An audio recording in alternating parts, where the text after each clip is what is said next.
بسم الله الرحمن الرحيم. In the name of Allah, the most gracious, the most merciful. After spending a formative years in schools, we develop liking for our favorite subjects and teachers, disliking for the things that left us uninterested, and a bag full of golden memories.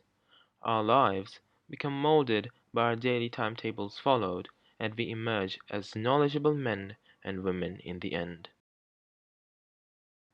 1,000 years ago in Muslim regions, the school was the masjid, as there was little distinction between the place of prayer and the place of learning. The subjects taught included science along with theology, resulting the acceptance of academic and religious learning sitting side by side comfortably, something that wasn't and still isn't the case with the educational institutions in other parts of the world. The Prophet Muhammad, may peace be upon him, had also made the masjid the main place of learning, teaching, and supervised education. Anywhere a masjid was established, basic instruction began along with it.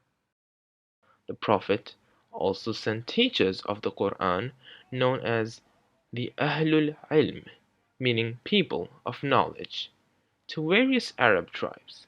This resulted in education being spread all over the Arabian Peninsula, later on to other territories controlled by the Rashidun Caliphate, and these traveling teachers living lives of great contentment. At the time of the Prophet Muhammad, peace be upon him, in the 7th century, there were 9 masjids in the city of Medina. There, the first madrasa, meaning school in Arabic, was opened in 622, and the idea of schooling spread. Another one was established in Damascus in 744. 8th century Cordoba, Spain, had more than a couple of them, and by the late 9th century, nearly every masjid was an elementary level madrasa for the education of both boys and girls in secluded sections.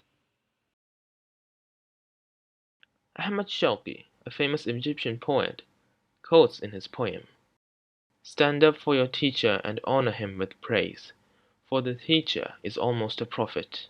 Did you see greater or more honorable than he who fosters and develops personalities and brains?" At the age of 6, all children, except the rich who had private tutors arranged for them, began their elementary education. Tuition was normally free, or so inexpensive that it was accessible to all regardless of financial backgrounds. One of the first lessons in writing was to learn how to write the 99 beautiful names of Allah, known as the Asma ul Husna in Arabic, along with many simple verses from the Holy Quran. This was followed by a thorough study of the Holy Quran and instruction in arithmetic.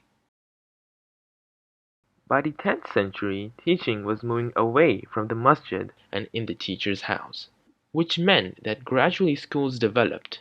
This occurred in Persia first.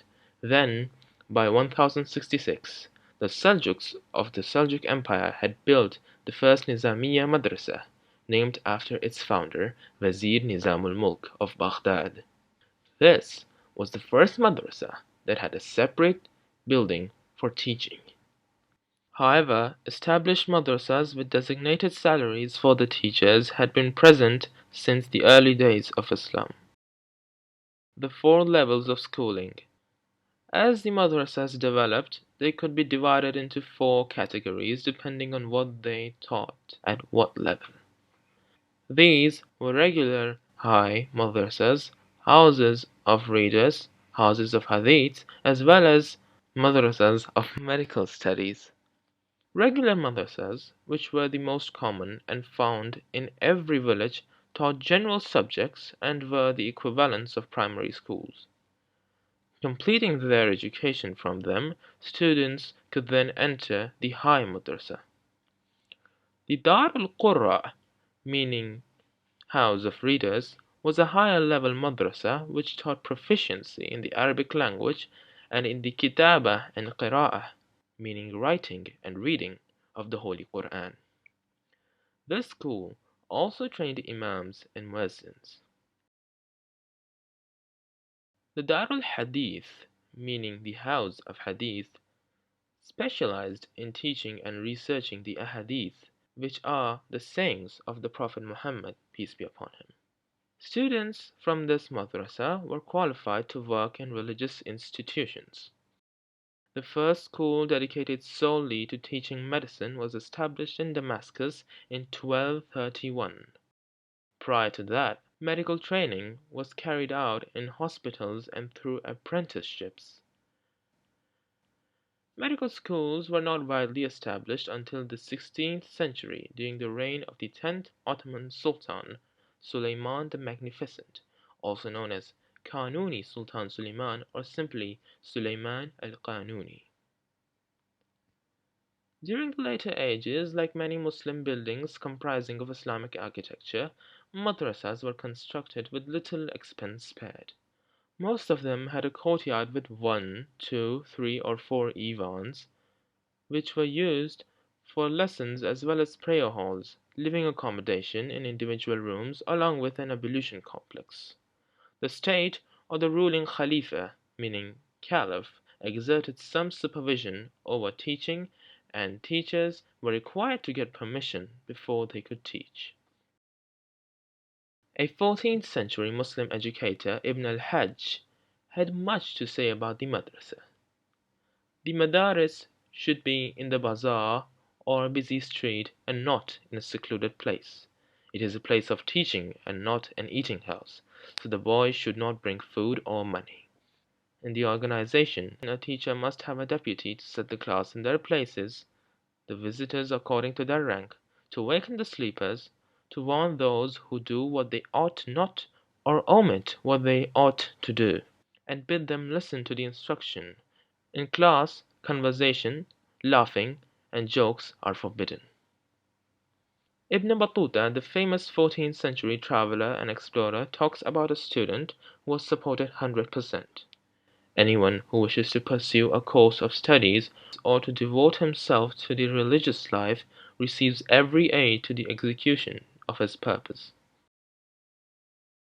By the 15th century, the Ottomans had revolutionized schooling by setting up learning complexes in towns like Istanbul and Edirne in their Anatolian province, which is now known as Turkey. This system was called kulliye. A kulliye was a complex of buildings associated with Turkish architecture centered on a masjid and managed within a single institution composed of a madrasa, kitchens which offered free meals, a bath, other buildings for accommodation, and various charitable services for the community, which made learning accessible to a wider public. The Fatih Külliyesi in Istanbul, named after Mehmed II, the conqueror of Constantinople, was such a complex, with 16 schools teaching science and theology. You might wonder how these institutions were financed. Well, not so much in taxes, but from public funds that were charitable donations from a foundation called Waqf. Anyone could set up a madrasa under a deed or foundation as long as he or she abided by the beliefs of Islam. These funds covered maintenance, the teachers' salaries, accommodation, food, and scholarships for those in need.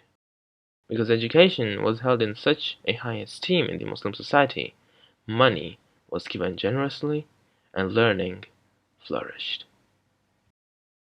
Examples of educational institutions today which still adhere firmly to the concept of academic and religious education existing perfectly under one roof would be the Imam Hatib schools in Turkey. They were originally founded as vocational schools to train ministers and government-employed imams.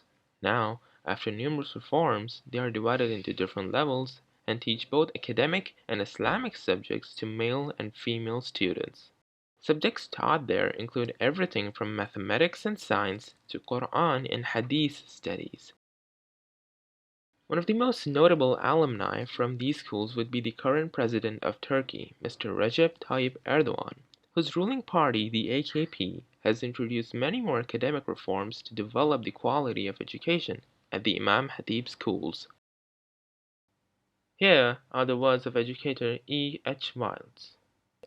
It was this great liberality which they displayed in educating their people in the schools which was one of the most potent factors in the brilliant and rapid growth of their civilization.